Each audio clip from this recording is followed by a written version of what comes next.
Hey, what's up, YouTube? It's Mark Timberlake back with a brand new video. A lot happened last night in the college football world. Michigan upset by TCU. Georgia on upset alert, pulled it out.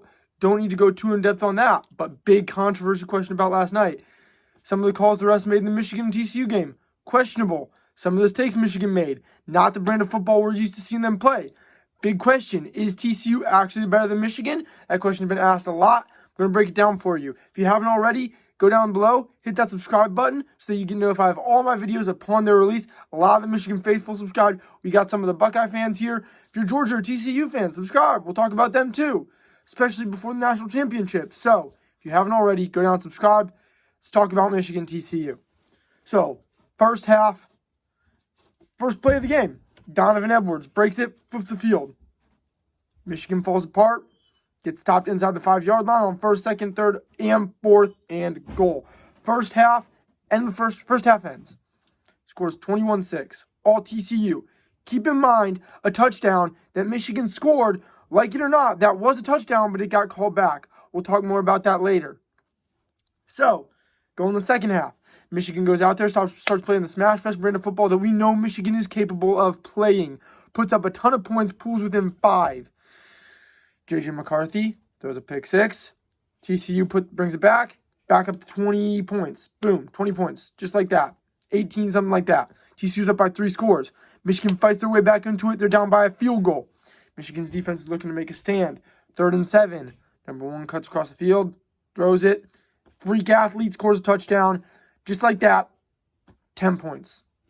Not what you're looking for if you're Michigan. Michigan goes down, scores a touchdown, converts. TCU goes up by 13, then turns into 16 when Michigan can't score and they need to punt the ball away. Michigan then scores, brings it within 6. Now at this point, you guys know I'm a Michigan fan. I was happy. I was thinking we get a stop, we get the ball, J.J. McCarthy under center, we're going to have time. TCU, though, very physical, possibly underestimated by Michigan. So the big question is, does TCU deserve this win? Was it a clean win? Well, we'll see. Michigan gets the ball back. 1st, 2nd, and 3rd down. Nothing happens. 4th and 10. Ball game. J.J. McCarthy's not ready. Center has a miscue. Snaps the ball. J.J. McCarthy gets it, just flings it out of there. Edwards flings it back to Colston Loveland gets tackled just in front of the line of scrimmage, maybe picks up a yard. Then the big controversy comes in for the targeting call. Refs wave it off, which personally, it would have been a miracle, but Michigan had time. They still had 25 seconds. That would have put them up to midfield. And there was obviously a targeting. They say targeting, put your head down, leave with the guy on your helmet with force. That's exactly what he did. There was a targeting, per se, in that standpoint right there. There was a targeting there. There's no way around it. They didn't want to put him out for the national championship if Michigan couldn't make anything happen, personally, I think. Now, big question is, who's the biggest to blame in that situation? Well, that touchdown that they called back, Michigan lost by 6. Keep in mind, they don't call that back. There's no fumble that gives TCU a touchdown, and Michigan would have been in the lead by 1 point at least if they gave him that touchdown. That was a touchdown. That catch by Roman Wilson was a touchdown. Like it or not, that was a touchdown. There's no way to look at it. But they reversed it. Mullins fumbled the ball. Keep in mind, the refs blew the play dead before the fumble came, but they still gave TCU the ball because they threw flags, and everyone thought the play was dead. You can't blow the play dead, but then still give the other team the ball. So, TCU got the ball after the rest had already blown the play dead because they threw the flags down before the ball was snapped, which means you're supposed to stop. That calls the play dead, but the refs let it go. Now, were there some very bad calls in that game that went against Michigan? A touchdown. It was a touchdown. There's no way you want to go around it. Look at Ohio State faithful, TCU faithful, say, no, that wasn't a touchdown. Refs were great. No, it was a touchdown. Like it or not, there's no way around it. He was bobbling it, and he got possession when he was in the end zone. That is why it is a touchdown. After that, head-to-head contact. Targeting. Now, am I saying that would have given Michigan the win? No, because they still would have needed to get a touchdown. But they had 25 seconds. That's not time to run 5 plays. They had time.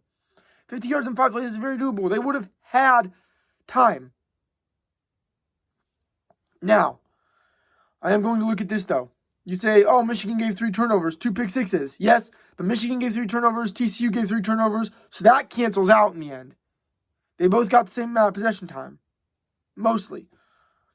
So you look at it. Number one, was TCU's win clean last night? I don't think so. Not after what the refs did. I'm not saying it's all on the refs because Michigan threw 2 pick sixes, big mistakes, but I'm going to say a majority of it is on the calls by the refs with the no targeting call and the touchdown that got called back and put him at the 1 yard line. It should not have been called back. Also, there were some bad calls and there were some bad no calls. Now, J.J. McCarthy, 2 interceptions. That's not who he is. Michigan goes out there and plays the brand of football we know they're capable of and doesn't throw 2 pick sixes. I think Michigan wins that game every time. And I'm going to say this top 4 this year is probably the most evenly matched all the top 4 teams have been. I think that if they played each other, they'd stand a chance. Every team would stand a chance. As we saw last night, Georgia, maybe someone underestimated Ohio State, but in the end, Georgia still pulled through. Stetson Bennett said, "I'm not going to let this team fall. Not on my watch. We're going to power through and we're going to get another national championship," which we'll be talking about, which I hopefully will be talking about soon, as long as everything goes good. So, number one, is TCU better than Michigan? I'd say they're about evenly matched. Could Michigan have beat TCU? I'd say yes. Was there a lot of controversy in that game on whether or not Michigan got screwed out of the national championship? Of course, whether you're a Michigan fan, Ohio State fan, or just someone who's interested in the sport, there's controversy on whether or not Michigan should be in the national championship. Which, let's be honest, that touchdown, that call could have changed everything. But nothing I can do about it now, nothing Michigan can do about it now. Not changing. But do I think Michigan has the potential to be back there next year? Absolutely. Ronnie Bell's gone, but his younger brother, 4-star recruit, Michigan just grabbed him. I'm excited to see him play. He looked at Ronnie Bell and he said, "You bust your ACL for me, I'll bust my ass for you." I am excited to see him play. I'm excited to see what he's got to bring to the table because Ronnie Bell was really good. His younger brother, I'm excited to see what he's got to bring to the table. Roman Wilson, returning. A.J. Henning, returning. Andrell Anthony, returning. Michigan's not losing as much on their wide receiving core as I thought. I thought they were losing quite a bit on their wide receiving core. Turns out most of them were actually juniors. So we got a lot of returning talent from Michigan. Blake Corum's back. Donovan Edwards is back. J.J. McCarthy's still under center. Colston Loveland was a freshman. He's back. Schoonmaker is back. I believe he's a senior this year. Michigan's got a lot of returning talent. So when they said 2 years ago when they got smoked by Georgia, they said, "We'll be back." This year they got beat by TCU. If I were Michigan, I would feel confident to look and say, "I promise we will be back again next season," because I believe that they have a lot of returning talent. I believe they have the talent to be back.